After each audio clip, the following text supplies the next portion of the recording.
and welcome to Dark Mystery Podcast, here where we give a little venom for the soul. I am your host, Betty, and I have a special guest. Introduce yourself, special guest. My name's Denise, and I'm Betty's older sister, the better one, you know. Yeah, but the prettier one is definitely Andrew, so. Unfortunately, yeah. Yeah, he's gonna be like, yeah, that's right, bitches, you know. So, yes, I have my sister today. So thank you for having me.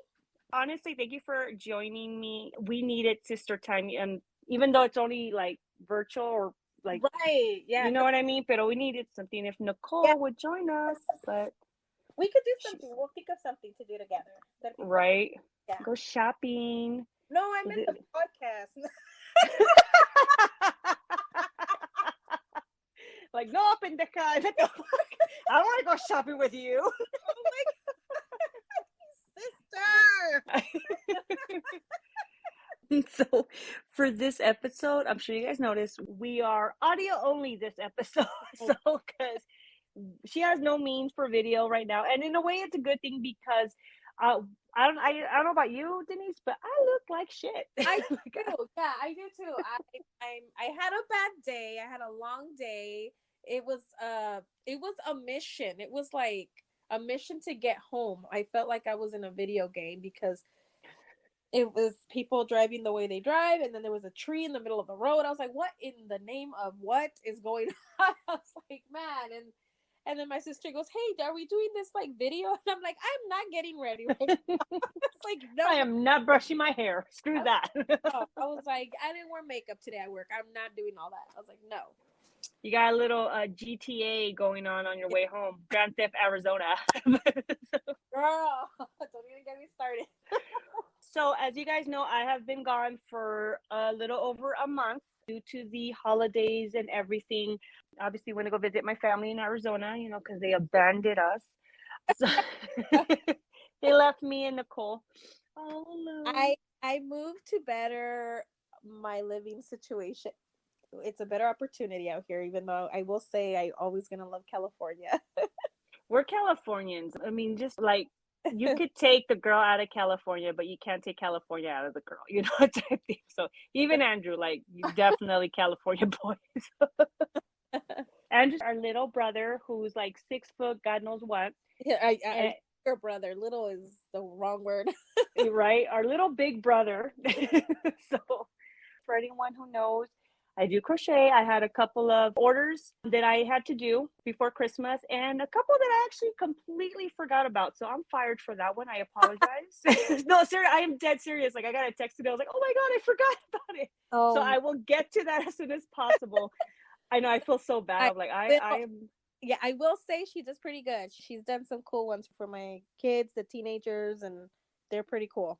Thank you, Teether. And that's our little thing, Teether. It annoys the shit out of her, but I like it. So it's okay. So if any of you guys want to check out my work, Johnny Boy's creation, I will link it down below. I'm not a pro or anything. I don't do this as you know. Yeah. Yeah, like, you know what I mean? So I kind of do it on the side. Yeah, it's for fun and everything. I'm not saying that I will not charge you. Of course I'll charge you. But, you know, and to all those who have placed orders and stuff, and like my family who believed in me, thank you. I appreciate it. Huh? I said a girl's gotta eat. Right? A girl's gotta eat. This fatty's gotta, I could feel all that weight I lost. I need to regain it. Some tacos, some tortas and stuff. Big girl problems here. So, but yeah, so I was just everywhere last month, to be honest. So I do apologize to all 9 of my listeners. You know, so I'm sorry to make you wait so long. Oh my goodness. I love all of you, by the way. So just speaking of, I just want to give a little shout out real quick. So obviously, I have some listeners here in the U.S. Thank you very much. I have some from Sweden, Australia, Argentina, and Portugal. So thank you. Welcome. I appreciate that. I'm even getting this. And I'm sure it's like one person from this country. You know, I'm pretty positive. But hey, gracias. Like I said, I know I'm still a very, very small podcast. But I really do appreciate all the support that I'm getting. I really hope that I improve my skills here and that you guys do like what I have to offer. And hopefully maybe, my sister can join me more often with our little sister, which she's really our cousin, but we grew up together. Nicole, you guys all know her from our first 2 episodes, or the Knicks, if you will. I would love to have him back. Here's the thing, sister, and I'm gonna be very honest about it. I love that it's called Dark Mysteries podcast. Yeah, and I like you do a lot of true crime, right? Mainly, yeah, but I want to do like paranormal things like that too. Okay, because when it's us, we laugh all the time. There's nothing paranormal about it. Scary, girl. Right. We make any dark situation funny. Right. That you have those other listeners in the other countries, that's awesome, and great countries too. That'd be nice to go visit. So oh heck yeah, I would love to go. That's definitely in our bucket list. We gotta go. All right, so today we're gonna start off with our Twilight topic, and this one I really wanted to get your reaction. Now, to my listeners, keep in mind Denise has zero clue what I'm about to talk about. I'm pretty much going to do most of the talking. I want her reaction, her authentic reaction, so she doesn't really know what I'm going to bring up. Okay? But I promise my reactions will be like Jim Carrey in, what is it, that Lemony Snicket, whatever it's called. There's some important. So wait, again. That'll be me, guys. You guys can pick. That's me. Take 2. All right. So let's get started with our Twilight topic. All right. This one I saw on TikTok. And my first reaction will probably be the same reaction you're about to have. So let me go ahead and read it to you. Okay. Yeah. So scientists this year, apparently they have found the tomb of the Egyptian god Osiris. Sorry, but every time I think of like the Egyptian goddess, I think of Aladdin. It's like, Osiris, get a word. For the record, this show is brought to you by sand. It's everywhere. Get used to it. We both live in the desert, so. Oh God. And there's a video of it on TikTok where they're pulling it out from water. Submerged in water. Okay. Yeah, and my thing is like, put it back. We literally just left a pandemic. Yes, exactly. Like, please stop. Okay, just stop. You brought something up with it. Oh God. Exactly. It's like, no, we don't need any more shit. We've been through enough shit the past 2 years. We don't need any more discoveries. No, stop. Just stop. No. Did they have pictures of them opening it or anything? Well, here's the thing, though. I'm reading the headline. It was not found. And I'm like, thank you, Lord, because yes, I'm telling you, when I saw that video, I was like, oh hell no, nope. I'm glad I'm all the way over here because no, thank you. God, I mean, it's cool. Don't get me wrong. I love that people find all kinds of stuff, history, and things like that. It's fascinating, but like that's like a whole lot of.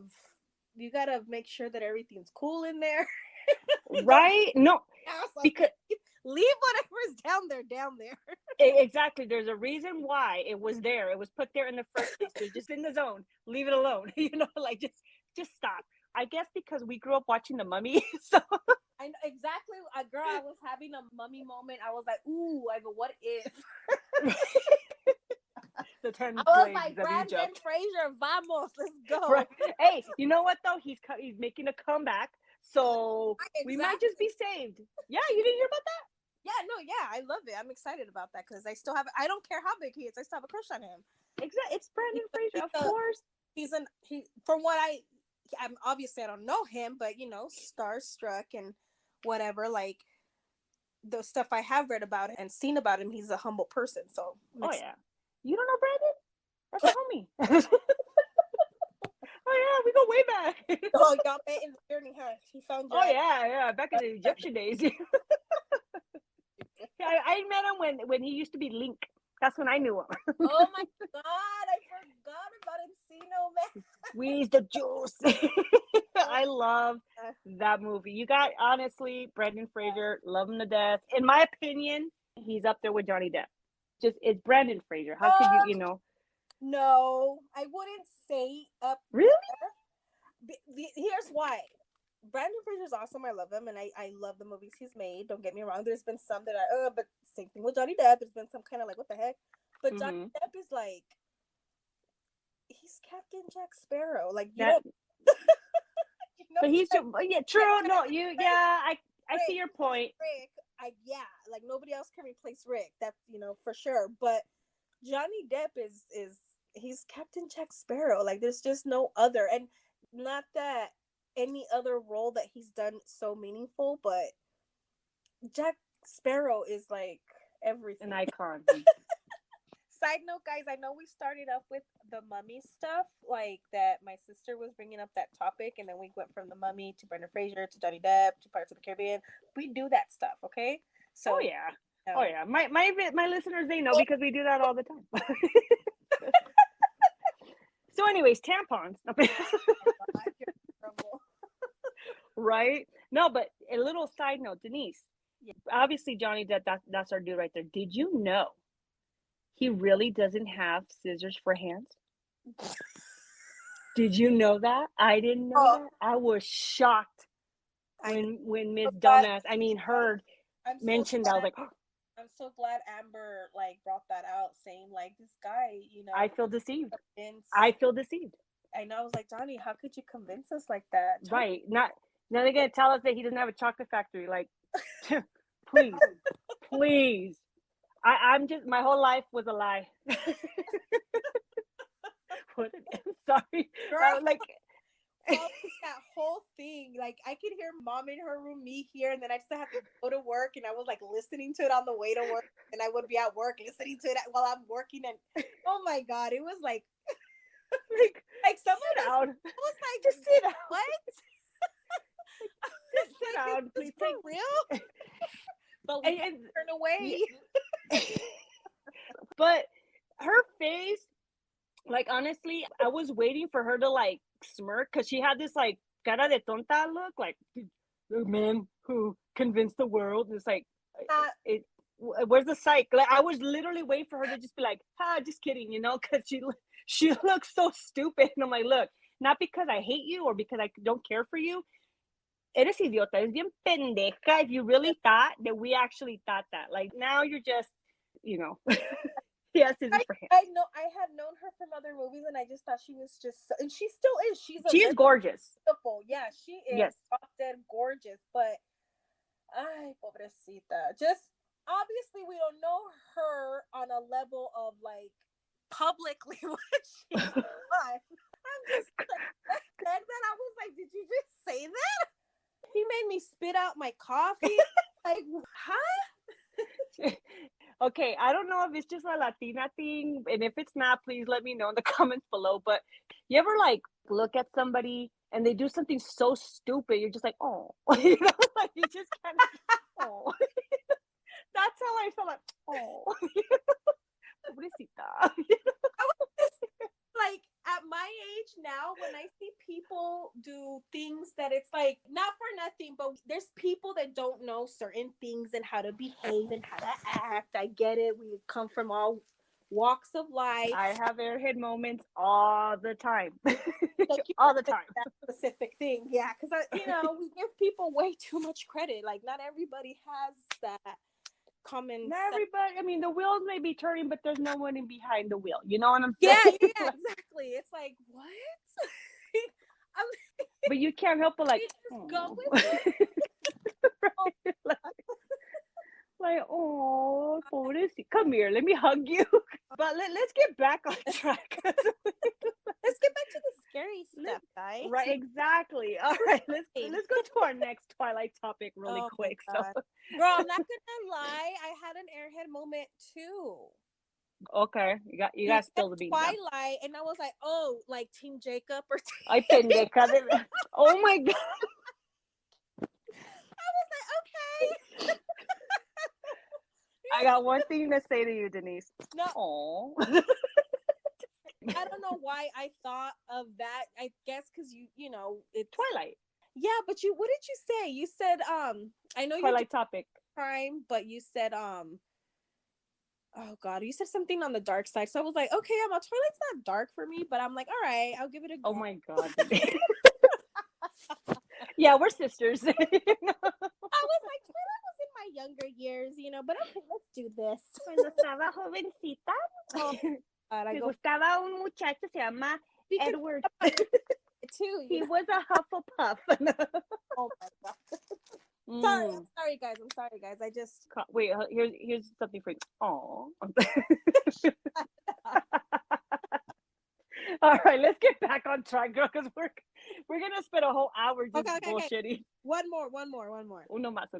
When you go, aw, you make me think of Flo from the Progressive or whatever. Sure. This is why I don't have bangs anymore, and I don't tease my hair. Because when I used to have my hair like that, they would call me Flo all the time. And I'm like, oh my God. I mean, don't get me wrong. I love Flo and everything. But, I'll go with it. Why not? Person. She's Flo. She is that person. But I'm not talking about insurance. So I'm talking about true crime. So I'll do a little Flo segue. Oh my God. All right. Let's get back on track. So okay. Any more? No more? No. All right. Well, back in Egypt. So this, as far as I'm concerned, is true. And I have mixed feelings about it. So archaeologists are hunting for Cleopatra's tomb, uncover a geometric miracle tunnel. They had found some sort of tunnel where they think might lead to Cleopatra's tomb. Now, remember, she had... Cleopatra? Yeah, Cleopatra. Oh, okay, cool. I didn't know that she was not discovered. Exactly. Too. I came upon this story last year. Okay. And I was just kind of waiting for some updates. I haven't really seen any updates or anything, but they supposedly found some tunnels that might lead to her tomb. Yeah. Now I'm sorry, what was that? Those underground tombs are no joke. Like, I've seen documentaries like on Netflix and Disney Plus, and I'm like, wow, like exactly. But like the scientist team, they're actually led by a female, Kathleen Martinez of the University of Santo Domingo in the Dominican Republic, and colleagues uncovered the structure 13 meters, which is 43 feet below the ground. They discovered this in DR? No, they're from Dominican Republic. Like, wait, I thought you said Egyptian. I was like, I'm confused, Nina. What are you reading? Yeah, Amber. Okay, so they're from DR and they went to Egypt to go look. Correct. Okay. Okay. Correct. So they said some of the tunnels, they were submerged in water. Okay. And apparently Cleopatra, before she had, unalived herself, if you will, she had said that no man would ever find her tomb. Well, clearly this is not led by a man, it's led by a woman. So there is a chance they might find her tomb. And I think if I remember correctly, she was buried with her husband or her boo thing, Mark Anthony. Not Mark Anthony the singer, y'all. Mark Anthony, no, not J-Lo's baby daddy. No. Great singer. God, he's a great singer. He is. That man can sing. That's all I gotta say. He has a beautiful voice, just amazing. I feel he's a great representative of Puerto Rico. At least I don't know him like his personal life, except for the whole J-Lo thing, but that's another opinion of mine. Yeah, another topic that I don't want to get into. But honestly, that would be kind of cool if they found her. But at the same time, it kind of leads me back to the whole Osiris thing. Is like, put it back. Just stop. Obviously the tombs weren't meant to be raided, but right. It's fascinating to know about history. Yeah, and things like that. The era that they lived in, like we find it, right? It's like, wow, like, they wore makeup, that they had wigs, that they, you know what I mean? Like their technology was too advanced for those days. But if they were to be around us today, they'd be like, what the hell? You know what I mean? Like the difference. And to us, right. We get so bored so fast, If we're not on our phones, we're not entertained. That's the sad part. So, like, just to be able to appreciate the beauty of what that was and, like, hear the story and to see it, like, wow, Yeah. It's not, like, I get it. I'm grateful for the historians that do what they do. And, yeah, that's crazy. Like, thank you, Indiana Jones. I know that'd be so cool, but it's like if you think about it, like I would have died if I Right. Yeah. We wouldn't have made have it, died you know. from a mosquito, and that's it.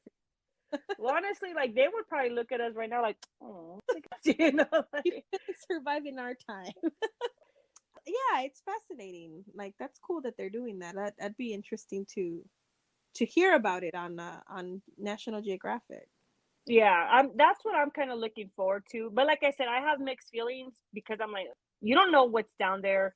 And whether you believe in curses or things like that, it's like just don't, you know. But there's so much mystery in our planet that we don't know about. We don't know if it's real. We don't know if it's not. Like we don't know.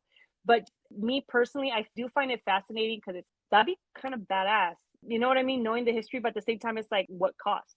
Yeah, that's true. So that's kind of like, but those were our Twilight topics and our Twilight off topics. So, so clearly. So let's get into our main topic before we get off topic again and again and again, you know, for like the 100th time. So Sorry. now, I know, sorry.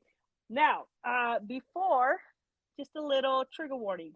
The following topic involves murder and sexual acts with a minor. Viewer discretion is advised. So, Love that. I said love that, how it came out. I mean, I right? don't love what's going to happen, what we're going to talk about, but you know what I mean. Okay, so do you remember the movie To Die For? That's with esta Nicole Kidman and Joaquin Phoenix, right? And that's something. Dylan. Yeah, Matt Dillon. Yes, not Matt Damon. Matt Dillon. One of those. Matt Dillon. One of the Matts. The Matts. One of the Matts. So, what do you remember, like in the movie or anything? It's been a while, but let me see. Okay, I remember Matt playing somewhere. I don't know where, but he's playing something, and she like finds it fascinating. Mm-hmm. So they like start crushing on each other, and they like fall in love. I want to say the family didn't care for them. For her, I remember the sister didn't like her. She never liked her. I want to say there's something about mafia too in the family. I can't remember too much. Okay, so I remember that, but then I remember she's trying to be like this big news anchor or something. Like she's trying to do something big in her life, and he's kind of like, "Nah, girl, it's not gonna happen. Like this is our life. This is what it is." And I remember it narrowing, like the tunnel vision, you know. And she's kind of like, "Yeah, I'm not having that." So how she befriends Joaquin Phoenix's character, but I remember she makes friends with like. I want to say she was recording or doing something. I don't know what she was doing, but she makes friends with Joaquin Phoenix, another guy, and a girl. They're like, you know, they're in high school, and starts a relationship with Joaquin Phoenix. But she does it so she can persuade him to kill the husband. Like she starts making up lies and stuff like that. That's what I remember so far. And then I remember, I think it's like their anniversary or something, and she's on the news doing her thing. I don't know if she was like a weather girl or just an anchor or what, but at that very moment he's like begging for his life, and then Joaquin Phoenix's character kills him, I think. And then the family starts noticing that it's her that might have done it because oh god, like at the funeral, like at his funeral, she puts that song All By Myself.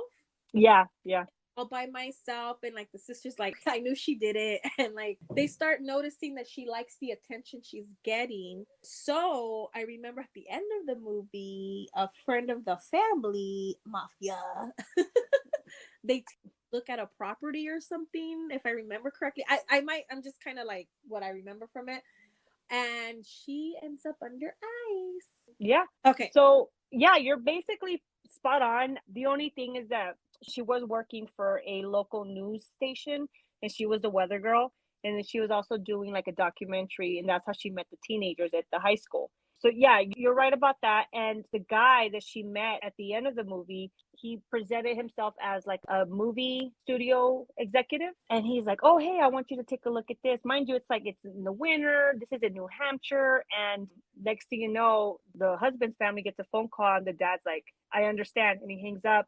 And he looks at the wife, and they just knew. Yeah. And then it shows that she's in the ice, like you had said. And the last scene of the movie is the sister of the husband ice skating on that lake, which pretty gangster if you ask me. You know, like heck yeah, I'd be twerking up in that bitch. Like heck yeah, you want to kill my brother? Oh yeah, okay, all right. You know, I let my dog piss that shit. And that thing like, nah, screw you. But yeah. So did you know that movie is actually based on a true story? No. Damn. No, that's Girl, you on fire. It's based off a true story. Yes. Okay, girl, let me school you in. You ready? You might want to sit down for this one. So it's basically spot on. Obviously, they had to change a couple of things for the sake of the movie, wait, but that's always the case. They always it's change. exactly, it's always the case. This story is about Pamela Smart. Now, Pamela, she was born in August 16th, 1967 in New Hampshire. Her parents were John and Linda Wojas. She was actually born Pamela Ann Wojas. Wojas. Wojas. Because you know, being Latinos, you hear the last name Rojas. And I don't want my Latinos to be like, it's Rojas, pendeja. No, it's literally spelled Wojas. You know, like I swear I'm not mispronouncing it. Like I swear. I mean, I probably am mispronouncing it, but not in Spanish. So Wojas. So it was said that her mother was a homemaker and she was very dedicated homemaker. And Pamela, she always said like, yeah, my mom was always there and everything. And she loved it. And her dad was a pilot. Now she was very close to her dad.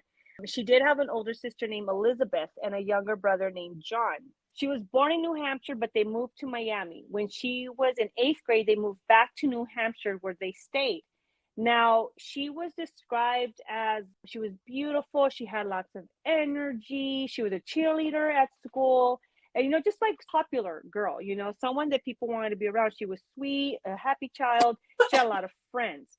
After she had graduated from high school, she moved to Florida and she attended Florida State University. Now, while she was there, she did work 3 jobs and she kind of was just more focused on school. Like she took it super, super serious, right? And people would describe her as like an overachiever. And she even graduated a year early, which mad props to that. You know, she got a degree in telecommunications. That's awesome, honestly. Like, Yeah. So now she dreamed about being a journalist. She actually wanted to be like Barbara Walters, which is funny because in the movie, that's how they describe Nicole Kidman's character. Like, oh yeah, she wants to be the next Barbara Walters. So it's so funny how they got that. Like, you know, it's about that, you know? Yeah. Now, during her college years, and I want to say maybe after she graduated, I'm not 100% sure, she worked as a DJ on the radio station. And she had 2 shows. One was during the day and one was at night. And now the night show was more like of a rock and roll type because she loved rock and roll. That was her thing. Like she just loved rock and roll. And her moniker was actually the Maiden of Metal. Because she was so focused, she never really dated anyone. So, I mean, according to her, she never dated anyone at all. So, but whether that's true or not, we don't know. Right. Now, for Christmas break, she had went home to visit. And that's where she met a guy named Greg Smart. Now, Greg Smart, he was born on September 4th, 1965 in New Hampshire as well. His parents were William and Judith Smart, and he had one older brother named Dean. We don't know much about his upbringing, but we do know that like he was also like into heavy metal and all that. He had long hair. He was just like that dude, you know, super cool guy. That when she met him, at first she wasn't like so attractive to him, but she ended up falling for him. He fell for her hard immediately, and she was a very beautiful woman, you know, for her time and everything. I think she was a beautiful woman. Her name's Pamela Smart. Pamela Smart, yeah. So that's her married name, Pamela Smart. Mind you, this is all going on real quickly. So after they had met, they fell madly in love with each other, and Greg ended up moving to Florida so he can be with her. And he ended up getting a job as an insurance agent because, you know, he wanted to take, you know, his life serious. He met this girl, he fell in love with her.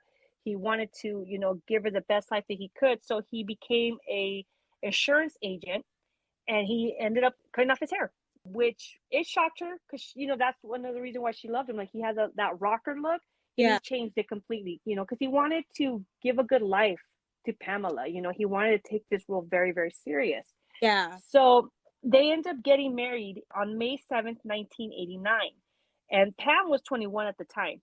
So they moved to Florida while she finished schooling. After they relocated to Derry, New Hampshire. They bought a condo there, just like in the movie. They had a little condo there. And it's so funny how they brought up like how they In the movie, they go to Florida for their honeymoon, but in real life, they actually lived there for a good minute. But they moved back, and they both in the movie they had a dog, and real life they had a little dog. You know, Does stupid it little dog. they went on their honeymoon in real life? I don't know where it didn't say. Unfortunately, I'm gonna assume they just kind of like had a long honeymoon over there because remember he moved over there I think before they got married. Okay. I think so. But yeah, so they moved there, they got a little condo and everything, and they really wanted to start a family. According to Pam in her interview, she wanted to be a mother. So Greg, he continued working as an insurance agent. And Pamela, she ended up getting a job at the school district as a media coordinator. And she started this project called Project Self Esteem. It was a drug awareness program that staff and students they could volunteer, to participate in. Right before their first year marriage, it didn't really say why, but Greg had actually confessed to Pamela that he had an affair. Oh. So what had happened was, and it's a bullshit story when it starts off with what had happened was. Yeah. So according to what Pamela was saying, she said that one night he went out, or he stayed off work or something. The point is he wasn't home, and he did not come home for the rest of the night, not until the morning. He had told her supposedly that he was with a buddy, but then he ended up confessing to her, like, no, look, I went to the bar, I met a chick there, and we ended up hooking up. I ended up spending the night with her. She was devastated because she loved this guy, according to her. She loved him. This was her world. So she felt it was crushed, like she did something wrong. He killed the magic for her. That's exactly what happened. So, she was very heartbroken. That marks the turning point of the marriage. That you would think. Pretty much. It's like, yeah, okay, she said that she couldn't trust him anymore, which, duh, but all right. So just a little FYI, you guys. So I will be kind of going back and forth. And the reason why I'm doing that is so that way I can kind of build up a timeline, sort of. So all that happened on May 1st, 1990, literally just a few days before their 1-year anniversary. Pamela was at a school board meeting and it ran late. She got home about 10 p.m. and she walks into her house. And when she walks in, she sees Greg's on the floor and he has a gunshot wound to his head. So she starts shouting, my husband, someone call 911. Mind you, they're like in condos. Yeah. So, everyone could hear she's banging on doors. And so, and the 911 call, you hear like someone's like, hey, this lady's over here. She's shouting this out. We need someone. So the police get there and they do notice that he does have he has a bullet hole in his head. I apologize for saying it that way. And the investigators, they pretty much described it as like a mob hit style murder. Oh, wow. So, yeah. So they were kind of... Style or? Huh? Like it was executional style? Something like that. Yeah, like an execution. Yeah. And the home did seem like it was ransacked, but nothing was reported missing. And what kind of gave it away too was the fact that Greg still had his ring and his wallet on his person. So that made it a little like, but okay. Here's my thing real quick. They heard her screaming, but they didn't hear the gunshot? I don't know. Okay, that's a different thing. Okay, cool. Yeah, I don't know. They didn't say anything. I don't know if they had like a silencer. No, I don't think they did. But no. So during the investigation, the police, they knew this was personal because the way it was done, they figured this was some sort of hit. So they started questioning his friends and they were asking him like, hey, would you know anyone who might want him dead? Keep in mind, like his heavy metal days weren't that far behind. This was all within like a little over a year, probably a year and a half since he met her and everything. Maybe even 2 years. Let's just give him 2 years. That's not that far behind. Right. You know what I mean? So they were asking their friends. They figured maybe it was like some sort of vendetta. Maybe it was, he had beef with someone back in the day and they just came back to get him. There was rumors circulating that it was like a drug deal gone bad. But the friends, they were like, no, he doesn't do that anymore. Like he's been clean ever since he met Pamela. Like he's just been like, he does not live like that. Those days for him were over. Yeah. But the media unfortunately still reported this. So this pissed Pamela off.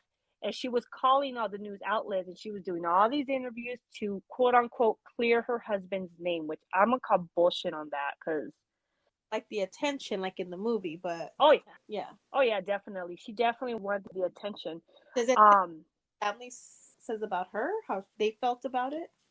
I couldn't find anything like that, to be honest. Her family, they were doing interviews after the fact, but Nothing like his. Nah, nothing about his family that So I found, at least. basically, right now we're just like hearsay type of deal. Yeah, basically, pretty Okay. much. Yeah. Pamela, she would do an interview with whoever wanted to interview her. Like, she would just take the opportunity to be on TV to clear her husband's names, according to her. So, like, people would say that she was, like, kind of eager to be on TV, and she was, like, happy about it, too, which the police found this really odd, you know, Right. especially for a grieving widow. Like, one thing they said was that, I'm sorry, go ahead. Wouldn't even want to be on TV. You'd be grieving, like, for your husband. Exactly. Nah, but she was more than willing to do that. Going back, she had odd behavior from the get-go. Like, they were saying that when the police got there after the 911 call, that she was really hysterical. She was like, oh my God, you know, but within minutes, she was calm, like a cucumber. She was just like, oh, okay, you know, very matter-of-factly. And instead of referring to Greg as her husband, she would say the body, which is what the fuck? Like, even now, like in interviews that she had done recently, she even says, oh, yeah, that's still my husband. I'm technically a widow, but. Alive? Huh? Still alive? Yeah, she's still alive. Oh, they didn't kill her off like in the movie? No. No. But I'm going to get to that later. So I'm getting ahead of myself right now. But no, she was not killed off. Okay. She is still alive. So okay. Now I'm getting ahead of myself right now. But anyway. So, and then they said that the morning after the murder, the police allowed Pamela to go back to get some of her belongings, and that she just walked right over the bloodstained area where her husband was at. Like, she just walked in and like didn't give a shit. So they found it odd. Now, this doesn't necessarily shout out guilty. It just shouted out odd behavior. Yeah. You know what I mean? So they couldn't consider her as a suspect because she did have a rock solid alibi. She was at the school board meeting. So it's not like she didn't have an alibi. She did, you know? Yeah. So they kind of ran out of leads and they were kind of at a dead end. Yeah. So 6 weeks have gone by and a man walked into the police station, a man by the name of Vance Latomy Sr. He had walked in and he took out his 38 caliber revolver and he tells them like, hey, I believe this gun was used for a murder. You guys might want to check it out. So they do testing and everything. And they realized that it was, in fact, used on a murder. It was used on Gregory Smart. They like did the powder test or whatever. Yeah. So when they had asked him, like, okay, well, what gave you the inkling or whatever? He said that his son's friend, Ralph Welch, he told him that the gun may have been used to kill somebody. You know, they came back positive and everything. So they brought in Ralph and they started questioning him. This is all the same day, mind you. Okay. And he was telling him that he had a secret conversation with his friend, who was the son of Vance Latomy, which is Vance Latomy Jr. Okay. And he told him that they killed Greg. That like there was 4 of them involved. It was Billy Flynn, Patrick, or AKA Pete Randall, Vance Latomy Jr., and Raymond Flower. I'm so not saying that right. Raymond. And they had gone to Greg's house that night. And Billy and Pete, they had went inside the house and Vance and Raymond waited in the getaway car. He said that they claimed that they had broke in and they staged a robbery. And then the boys had grabbed Greg. They threw his dog in the cellar because, you know, the dog you can't watch. They threw the dog in the cellar and they held Greg at gunpoint. They said that Pete was holding Greg's head and he had a knife to his neck. And he was telling Billy, you know, to shoot him and stuff. And unfortunately, Billy shot him in the head. So the officers had asked Ralph, like, if they knew why he did it. Ralph stated that Vance told him that it was Pam who told him to do it. So I'm assuming it was the same day or around the same time, like near that time, they arrested all 4 boys. And they discovered that 3 of those boys had connections to Pam. So So once the boys were questioned, the police discovered that Pamela and Billy were actually having an affair. All the boys, they had confessed to their crime and everything, and they explained that Pamela was the one who told Billy, to kill Greg, or else they will not be together. Now, when they questioned him, he told them that they had gone to the house to kill Greg and he wasn't home, so they waited for him. And when he showed up, they went ahead and did what they did. But before he pulled the trigger, he did say, "God forgive me," which is not funny, but like it's crazy how they added that to the movie, because I recently watched it and they actually added that part to the movie where he says, "God forgive me," and he pulled the trigger. He told him, "I didn't kill him out of jealousy. I did it to protect Pam, because Pam was telling Billy that Greg was abusive towards her and that she was afraid of what he would do if he found out about the affair." Now, all three other boys, they all confirmed that Pamela was the one pulling the strings and she was the one who told Billy to do it. So they couldn't just go based off their testimony. They kind of needed more evidence to have like a solid, like, we got you. So all four boys, they brought up a girl named Cecilia Pierce. Now, Cecilia, she was part of Pam's inner circle in the school, and I'll get to that in a minute. I know it's confusing right now. Just bear with me. So she was part of like the school. Mind you, Pamela's like 22 at this time, right? Right. And I'll get to that in a second. So remember, yeah, because she was doing a project for the school, and these are high school kids, okay? Billy and the boys, they were about 15 to 16 years old when all this happened. Cecilia was also an intern for the media coordinator. And once the police had started questioning her, they put the pressure on her right away. They told her that she could be facing jail time for her involvement, for her just knowing what's going on. So she started talking, and she told them that she knew about the affair and that she would see Pamela and Billy kind of like flirt with each other. And it was getting more and more intense. And this was going on not just outside the school, but at the school as well. And she said that one night it was Billy, her, and Pamela. They were watching a movie, and Pamela asked Cecilia to take the dog out for a walk. So when she did, she came back and she couldn't find Billy and Pam. So she goes upstairs and she catches them having sex. Just like in the movie, which is freaking crazy.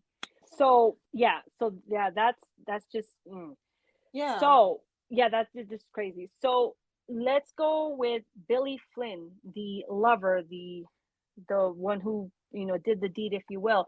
So he was born in 1974, and he had a troublesome home. There was a lot of verbal abuse going on between his parents, and Billy kind of was always like an outcast. He loved heavy metal, and he always had like a small group of friends. So his sophomore year, he had entered, it's like a competition. They did an orange juice commercial, and it was him and his friend Cecilia. And that's where they met Pam, because, she's in charge of the media and everything. Right. He did say that he found her very attractive, and they bonded, and they both had like a love for heavy metal. So that's kind of made them bond even closer. So then after Greg had told Pamela that he had an affair, she felt low. And so Billy kind of started charming her, and she found him exciting. It's honestly kind of gross describing. This is a grown ass woman. I mean, let's not. Yes, it's wrong, and I'm not justifying it, but we got freaking 30-something-year-old guys with 19-year-old girls. So exactly, or 45-year-olds with yeah. So I don't even want. I get you. No, and you're absolutely right. You're absolutely right. I see why she would find him attractive. She's low. He's making, yes, it's very inappropriate. It's disgusting, actually. It is. God, for you, like how messed up in the head do you have to be to do all that? You know what I mean? Exactly. And I could understand if you're low, but this is a 15-year-old boy. And mind you, he did say that he was, in fact, a virgin when he hooked up with her, when he started having an affair with her. So this is all he knew. He was in love with this woman. Like, he was infatuated with her.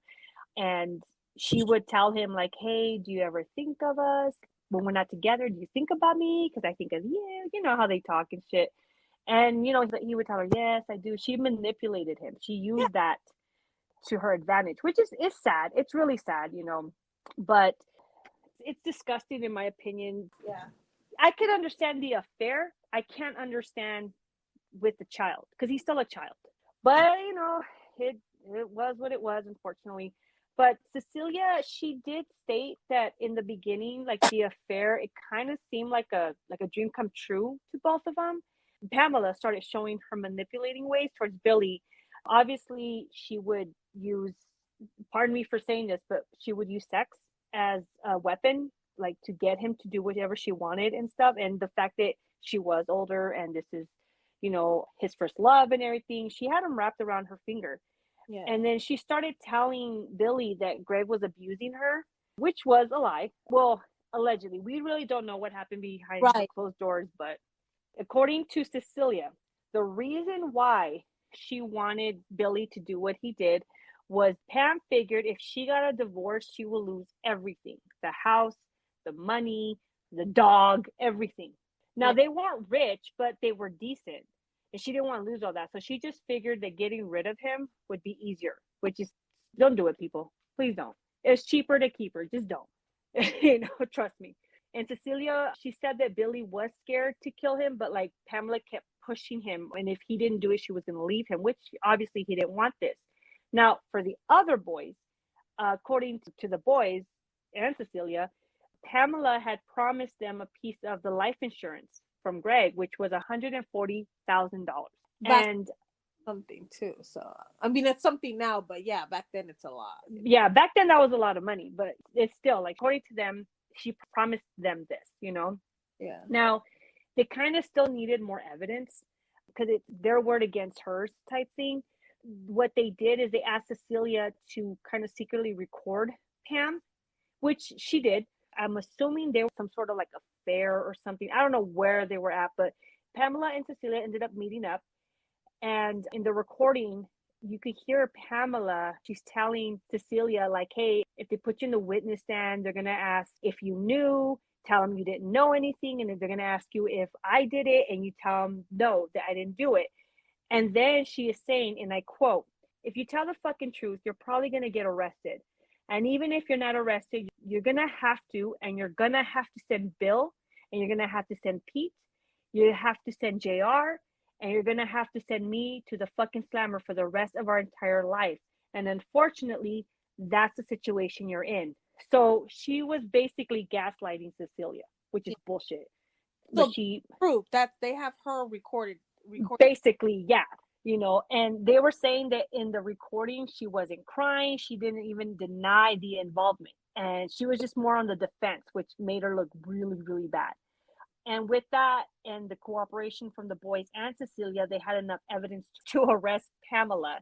Now, the boys were offered a plea deal and they took it. They kind of hesitated at first, but they told them, look, it's either the plea deal or you get tried as an adult. So they took the plea deal. Now, which was what? Like juvie? No, well, I'm assuming they went to juvie at first, but then they went to prison. Because mind you, by the time they were arrested and everything and the trial went through, they were already like 16, 17 years old. Yeah.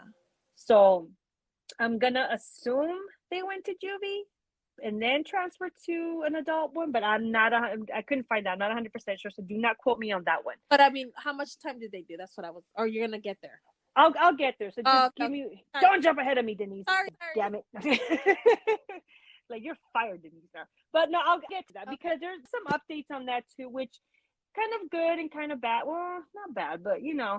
I mean, nothing's ever good when it comes to a murder trial, but there's some good kind of came out of it, I guess. I don't know. But anyways, I'm getting ahead of myself. So going to Pam's trial, when it began, it was televised. So of course, everybody was watching and she loved it. Yeah. She absolutely loved it. Now, all four boys and Cecilia, they were saying that their testimonies were basically the same. They didn't change their stories. When it came to Billy testifying, now I saw this. Oh my God, my heart broke for this kid. Not only was he regretful, remorseful, he was heartbroken. And it's just like, oh my God, pobrecito. Like I wanted to hug him. I felt so bad. Like you can tell that he was just absolutely heartbroken and that he was very, very remorseful, like you could just tell. But before I get to that, he was in tears. Go ahead. I'm sorry. I was going to say, you can't just lead me on and then say, I'll get to that in a little bit. God, I could do what I want. I do what I want. Okay. Well, the thing is, he did tell the jury everything. He told him how, like, Pam was basically saying, like, hey, I'm going to leave your ass if you don't do this. And he felt like he had to comply because he loved her. Like, he genuinely loved this woman. He was going to lose more if he didn't do it. Exactly. And then he started realizing that she just was a fantasy. Yeah. Their happily ever after did not exist. And you could just see that he was so heartbroken that she was manipulating him, and that now he did something that it affected his entire life for a woman que ni valió la pena. You get what I'm saying? Yeah. That my non-Spanish speaking friends was, it wasn't even worth it, in other words. Now, she did end up taking the stand in her own defense. She did confess to the affair, but she said that Billy took it upon himself to plot and kill Greg, which we all know was bullshit. Like, no one's going to believe your ass. So if she knew, why didn't she report it before it happened? Exactly. You know? She's just full of shit. That's all it is. She's just full of shit. Like, Exactly. So the jury found her guilty of accomplice to first-degree murder, conspiracy to commit murder, and witness tampering. Now, the witness tampering was when she was recorded, like, with Cecilia. She was basically trying to tell her. Yeah. Yes. Coach her. Yeah. Coaching her and everything. Yes, exactly. She was sentenced to life without the possibility of parole, which honestly I felt it was perfect. She doesn't deserve to be out. Pamela, right? Pamela, smart. No, I don't know why I thought, like, I confused her with Cecilia or whatever her name was. Cecilia. That's the girl. The girl. Okay. Yeah. So now, originally the prosecution did want to charge her with capital murder, but they decided not to afterwards. I don't know why. Now, Billy and Patrick, Billy was the one that pulled the trigger, and Patrick was the other kid that was there. He actually held Greg's head when Billy shot him. They were both sentenced to life for second-degree murder with the possibility of parole after 40 years. Vance, was the son, the getaway, yes. He was sentenced to life in prison as an accomplice to second-degree murder, and he was eligible for parole after 30 years. Raymond Fowler, he was the other one in the getaway car. He was sentenced to 30 years for conspiracy to murder and burglary, and he was eligible for parole after 15 years. Now, what happened to all of them? So Raymond Fowler, he was paroled in 2003. He unfortunately returned to prison for violating the terms of his parole a year later, but he made parole again in 2005. So he's out now. Does it say if they became something? It doesn't really say. I was looking for, like, what happened to them. Did they get married? Did they have children? Unfortunately, I couldn't really find much on Raymond and Vance.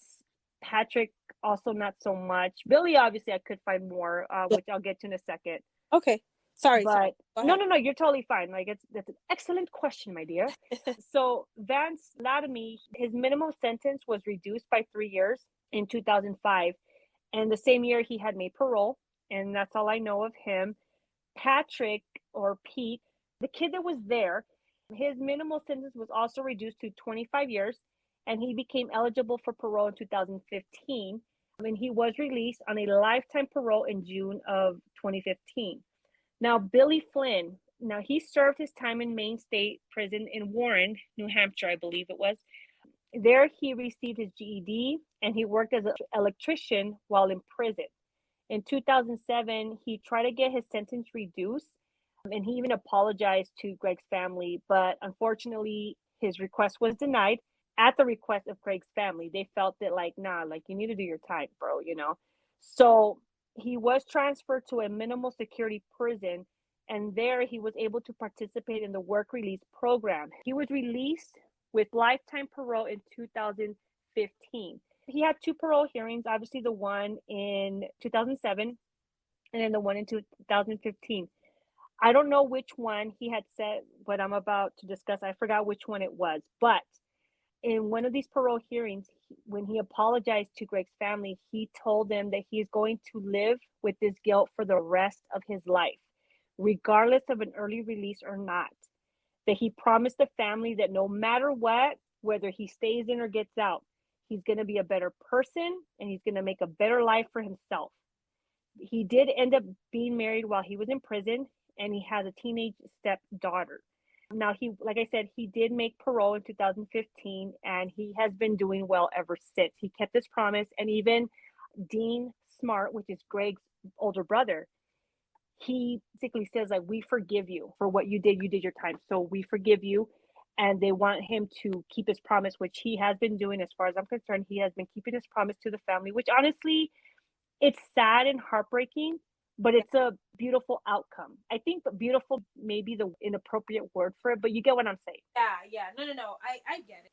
But not that something good came out of it, but he learned and he humbled himself. Do you get what I'm saying? Exactly. Yeah. Thank you. Yes, exactly. That's how I should have put it. This is why I have you. So correct me, please.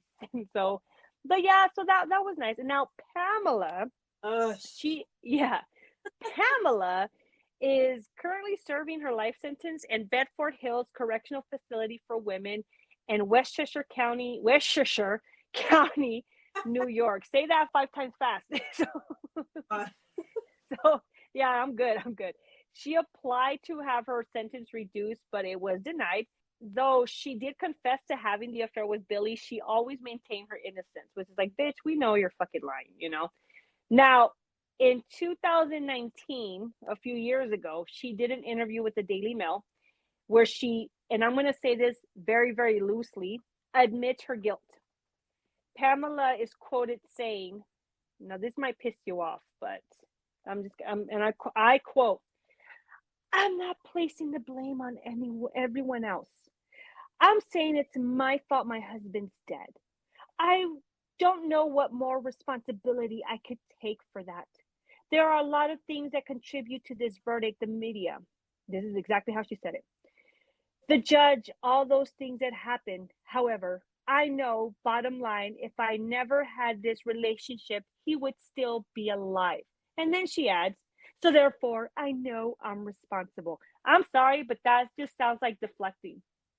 Yeah. Like it's not gaslighting. Like she's fucking saying, I know it's because of me that he died. Yeah, bitch, because you fucking, you were the one pulling the strings. But she never admits to that. So it's like, to me, and it's just me, I feel like she's not really admitting her guilt. She's just fucking saying, oh, I know it's because of me that he's dead. So that's all the blame I should take. No, bitch, fucking confess that you did do this. You were found guilty, so you did do this, So now, Dean Smart, Greg's brother, he says that they can't forgive her. Yeah. They feel a certain way about Billy. If she shows no remorse, how, Well, according to the interviews and everything that I was watching when I did my research, she was showing remorse, but I don't know if she was acting or what. Honestly, like, it kind of felt like she was more remorse that she got caught. Okay. Because I feel like she really thought she could get away with it, blame the kids, fuck up their life, that she's going to be famous and everything, which, I mean, now she is, but for the wrong reasons. Yeah. You know what I mean? But that is the story of Pamela Smart. What do you think about this?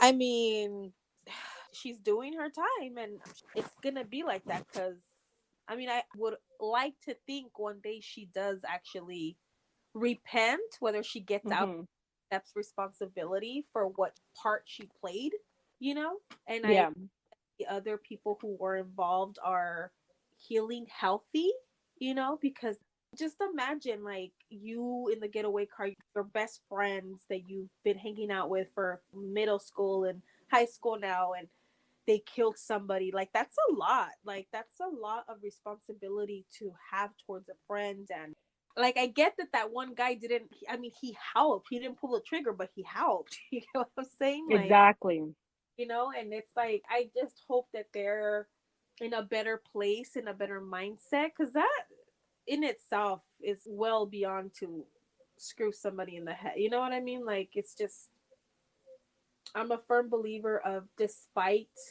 what you've done, if you actually do repent, whether the people forgive you or not, if you actually repent, that itself is the reward, Exactly. You know what? This, in a way, kind of reminds me of this case, and correct me if I'm wrong, but it kind of reminds me of Gypsy Rose. Oh, yeah. You know what I mean? Like, I was thinking what's it called again? What'd you say right now? Gypsy Rose? Yeah, Gypsy Rose and a combination of esta Gone Girl Oh, with Ben Affleck and that. Oh, yes. You know, I haven't watched that movie. I'm not gonna lie to oh, you. I oh. started watching it, but I had to stop because as a mom, it takes you like 2 days to watch a 2-hour movie, so I had to stop. It's a good movie. It's a really, really good movie. So it gave me the vibe of both of that together. Yeah, for sure. Oh, okay. Well, I know what Gone Girl is about, and I heard it's a really good movie, so I am gonna watch it. But now, obviously, like with Gypsy Rose, that case is completely different from this case. But the way I see the relations or Philip and the connect, Yeah. yes, the manipulation. Now, I feel that Billy getting the sentence that he did, and then he was released early because he had good behavior, he did everything right. I feel that was fair.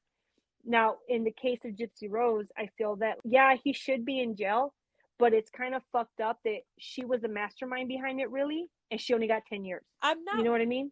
I did watch a little bit of the series that they did, and I read Mm-hmm. a couple of articles, but I don't remember the story too much. But from what I understood, the boy was in like borderline spectrum, right? Yes. And I do recall her having an interview, and she says, "I mean, yeah, but I shouldn't have to do 10 years." And I was like, "What?"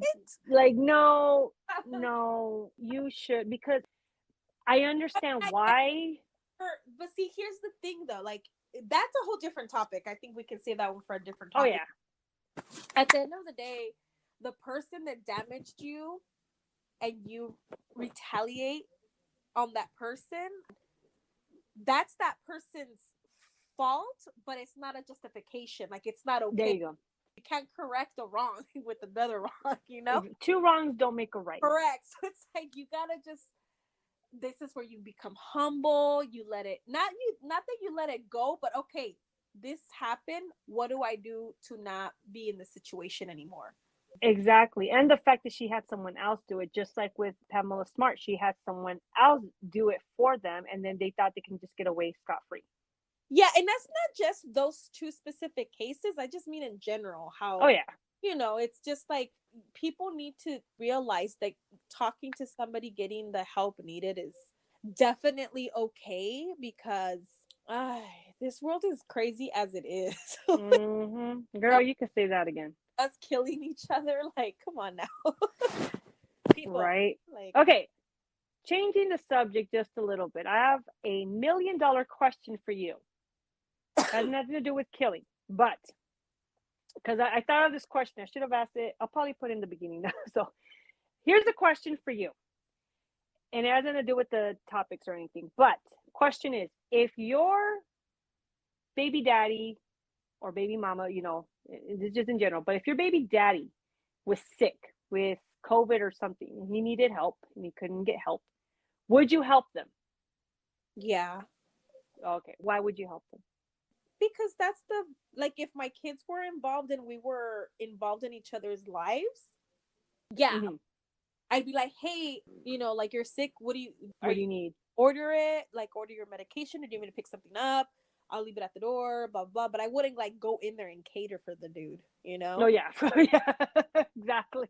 Yeah. The reason why I asked this question, because like I was talking to a little fool about this, and I'm like, heck yeah, I would. And see, that's the father of my children.